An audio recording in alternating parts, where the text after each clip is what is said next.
Xin chào tất cả các bạn nhé. Hôm nay mình quay trở lại với một trò về lon Coca-Cola. Đó, ở trò này là để giải trí trong cái cuộc vui uống nước này kia, hoặc là nhậu trong gia đình. Thì trong trò này mình đố các bạn làm sao uống được cái nước Coca-Cola trong này mà không được làm lũng cái lon, không được làm lũng lon, không được dùng tay để khui cái này, không được dùng tay khui cái này. Đấy, cũng không được dùng cái cây đũa hoặc là dao hoặc gì chọt lũng cái này, hoặc là lấy hộp quẹt cà, hoặc là nhờ người khác khui, hoặc là nhờ người khác khui. Đấy, thì theo các bạn thì sẽ làm như thế nào để uống được hết Coca-Cola trong này mà không chạm tới cái này? Các bạn tự suy nghĩ nhá, và bình luận bên dưới xem cái cách của các bạn. Còn đây là cách của mình. Mình sẽ dùng một cái hộp quẹt, mà do không có hộp quẹt nên mình sẽ dùng bình khò. Dùng bình khò. Cái thứ hai là các bạn sẽ dùng cái lon này này, là lon không có lạnh, và các bạn xóc thiệt mạnh lên, xóc thiệt mạnh nha.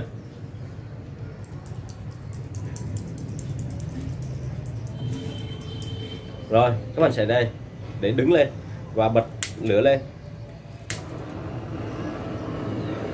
Mình sẽ làm trước, xong mình sẽ giải thích cái nguyên nhân tại sao nhé các bạn.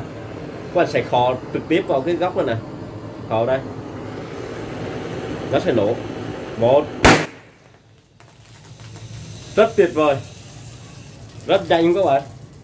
Đấy, cực kỳ tuyệt vời này. Nổ không có nguy hiểm, chỉ để giải trí chơi vui thôi. Đấy, nhưng mà chúng ta không có chạm tới đúng không, mà vẫn bật được cái nắp lên. Ok, cách này á nó cũng tương tự, có thể dùng được lon bia, đưa lon bia.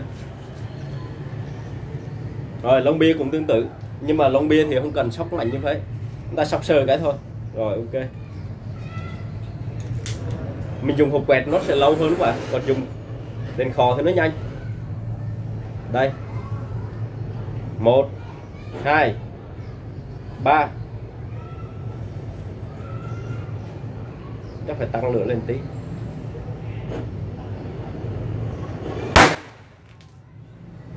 Rất tuyệt vời, nổ cực kỳ to. Không ai khui bia mà nổ to như vậy đâu.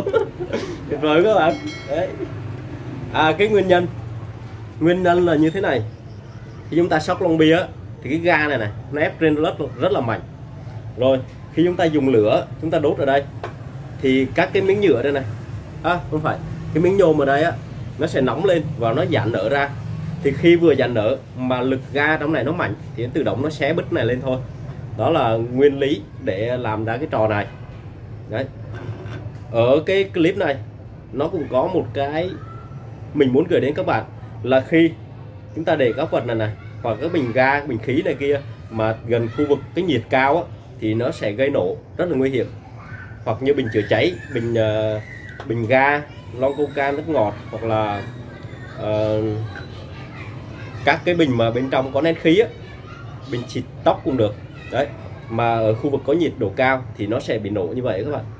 Đó, thì đây là vừa là một video giải trí, vừa là một video để cảnh báo cho các bạn nên lưu ý trong cuộc sống. Đó, các bạn thấy clip hay thì tặng mình một like nhé, và nhớ đăng ký kênh để theo dõi các video của mình chia sẻ sau này trong cuộc sống. Rồi hẹn gặp lại các bạn ở video tiếp theo nhé.